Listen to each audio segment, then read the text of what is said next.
जनाब मखदूमज़ादा आफ्ताब हैदर साहब। शुक्रिया जनाब स्पीकर कि आज आपने मुझे इस मौज़े ज़बान में बात करने का मौका फराहम किया। मेरा ताल्लुक़ डेरा इस्माइल ख़ान से है और एक रूहानी घर से ताल्लुक़ रखता हूँ। तीसरी नस्ल से अवाम की खिदमत में नुमाइंदगी करके इस ऐवान में पहुँचा हूँ। हम यहाँ पे जब हमें लोग इलेक्ट करके भेजते हैं तो उनको हमसे कुछ उम्मीदें वाबस्ता होती हैं। वो अपने दुखों का मदावा और मसीहा समझ के हमें इस हाउस में भेजा करते हैं, लेकिन हमने अपने बुज़ुर्गों से सुना था कि ये ऐवान एक मोअज़्ज़ज़ ऐवान है। यहाँ पे तहज़ीब, रिवायात और इनके साथ हमने ज़िंदगी गुजारनी होती है और चलना होता है। लेकिन जब बदकिस्मती से हमने पहला दिन देखा यहाँ पे, तो मैं दिली तौर पे बहुत खफा था कि जो हमारे बुज़ुर्गों ने हमें इस हाउस की रिवायात बताई थी, आज वो कहीं नज़र नहीं आ रही। शुक्र अल्हम्दुलिल्लाह स्पीकर साहब, आपकी मेहनत से और उन सीनियर अरकान की मेहनत से जो आज एक माहौल बना हुआ है, तो मैं आपको मुबारकबाद पेश करता हूँ। दूसरी बात यह है कि इस वक्त कोई किसी के ऊपर इल्ज़ाम तराशी कर रहा है, कोई किसी के ऊपर इल्ज़ाम तराशी कर रहा है। हम जिस मकसद के लिए हमारे लोगों ने हमें असेंबली के फ्लोर तक भेजा है, उसकी बातें कम हो रही हैं। मैं डे खान के उस हलके से ताल्लुक़ रखता हूँ जहाँ से वज़ीर आला साहब MNA का इलेक्शन भी जीत चुके हैं। उसके बाद अभी उनके भाई भी इलेक्शन जीत चुके हैं। मेरा हलका, जिस तरह एग्रीकल्चर की मैं बात करूं तो डे खान में सबसे ज़्यादा इरिगेटेड एरिया जो है वो तहसील पहाड़पुर है, जहां पे शुगर इंडस्ट्री है, जहां से डेट्स का बहुत बड़ा कारोबार होता है, खजूर का। लेकिन हमारी बदकिस्मती है कि आज तक हमारे सूबे ने इस सनत को फ़रोग़ देने के लिए पिछले 10 साल में कोई काम नहीं किया। जनाब स्पीकर, अगर आप देखें कि हमने किसानों के लिए ज़राअत में क्या किया, तो DAP का और यूरिया का रेट जहाँ तक पहुँच चुका, उससे तो किसान का जीना वबाल हो गया है। वो कहाँ से कमाएगा? क्या इस पे हमने कोई सब्सिडी दी? तो पिछले 10 सालों में कोई सब्सिडी नहीं है इसके ऊपर। उसके अलावा आप बात करें तो एजुकेशन सेक्टर की, मैं वज़ीर तालीम साहब को रिक्वेस्ट करता हूँ कि आएँ पहाड़पुर का एजुकेशन सिस्टम देखें, जो 2013 से पहले पूरे ज़िले का टॉप का सिस्टम था, पिछले 10 सालों से बर्बाद पड़ा है। एक डिग्री कॉलेज 10 सालों में नहीं बनाया गया। और जहां तक उसके बिल्डिंग्स का, पहाड़पुर की बच्चियों के कॉलेज के बिल्डिंग की ये कंडीशन है कि वो हर साल एहतजाज करती हैं। 10 सालों से उनकी आवाज़ इन ऐवानों तक कोई नहीं पहुंचा रहा। तो मेहरबानी करके आप विज़िट करें और पहाड़पुर के हायर सेकेंडरी स्कूल की जो बिल्डिंग्स हैं, जो कॉलेजेस की बिल्डिंग हैं, उनको आप सर्वे करें, उनका आप उनको चक्कर लगाएं, ताकि देखें कि ये जहाँ पे बैठी हैं क्या ये बैठने के काबिल बिल्डिंग है। इसके अलावा इरिगेशन की मैं बात करता हूँ। मेरी तहसील पहाड़पुर इरिगेशन के हिसाब से सबसे ज़्यादा रेवेन्यू जनरेट करती है।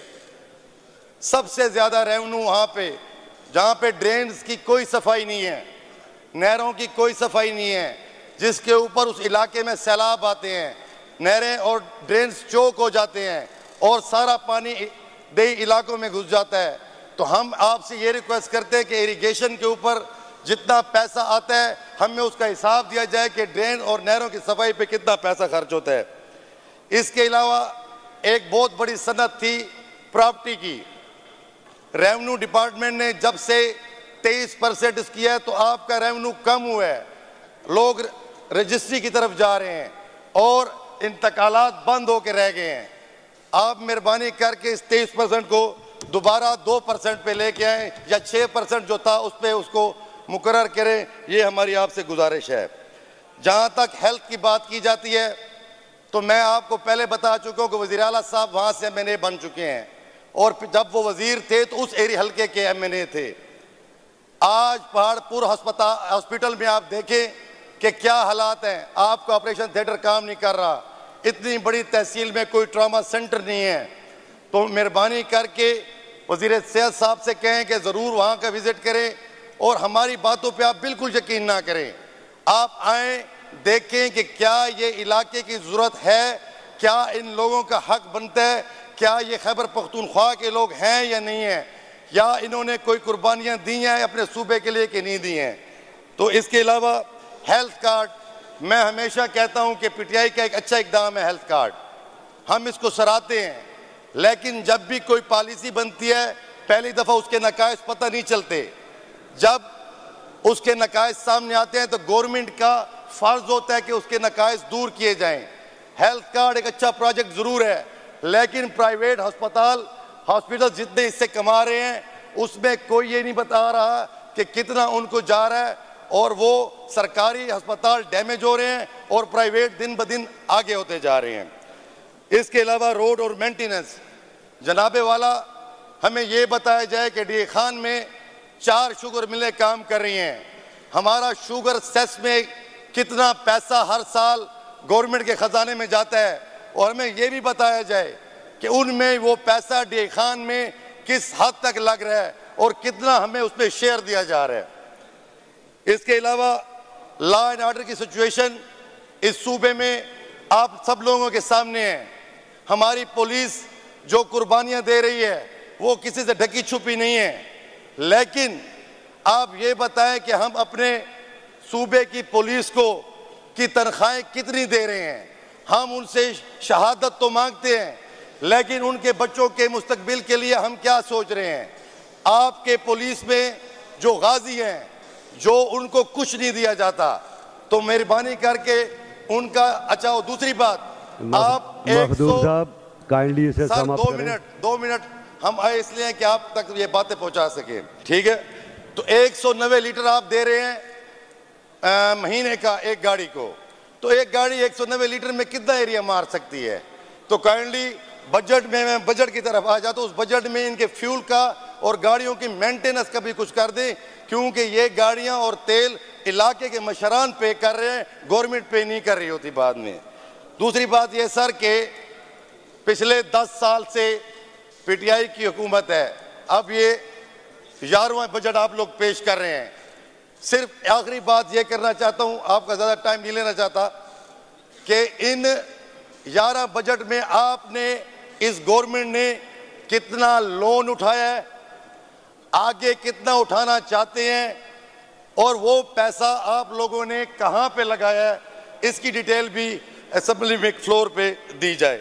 इन बातों के साथ बाकी मेरा इलाका जो तहसील पहाड़पुर है, ये रकबे के लिहाज से, आबादी के लिहाज से बहुत बड़ा एरिया है, और मैंने एक करारदाद भी इस हाउस में जमा की हुई है कि मेहरबानी करके आप हमारे इस करारदाद में, मैं अपने ट्रेजरी बेंचेस से भी रिक्वेस्ट करूंगा कि अगर मेरे ज़िले की करारदाद आए तो आप मेहरबानी करके उससे मंजूर कीजिएगा।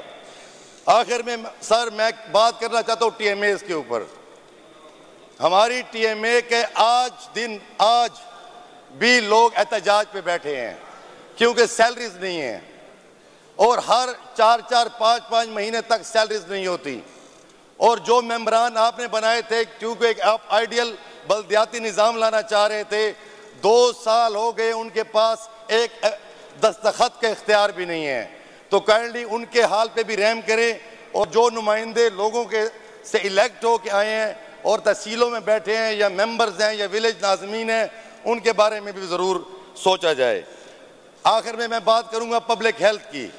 पब्लिक हेल्थ का ये हाल है कि उनके पास इतने पैसे नहीं हैं कि वो कोई मशीन रिपेयर कर सकें। तो मेहरबानी करके पब्लिक हेल्थ के सेक्टर में, ख़ासकर डी खान के इलाके में, आज 21वीं सदी में मेरा एक इलाका है गिलोटी, उधर पीने का पानी नहीं है और साफ़ पानी नहीं है। 3 ऐसी यूनियन काउंसिलें हैं जहाँ पे आर्सेनिक है पानी, और लोग दिन ब दिन बीमार होते जा रहे हैं। तो मेहरबानी करके इन सारी बातों को बुरुएकार लाते हुए इसके ऊपर अपने अहकामात सादर फरमाएं। बड़ी मेहरबानी, बहुत शुक्रिया जी।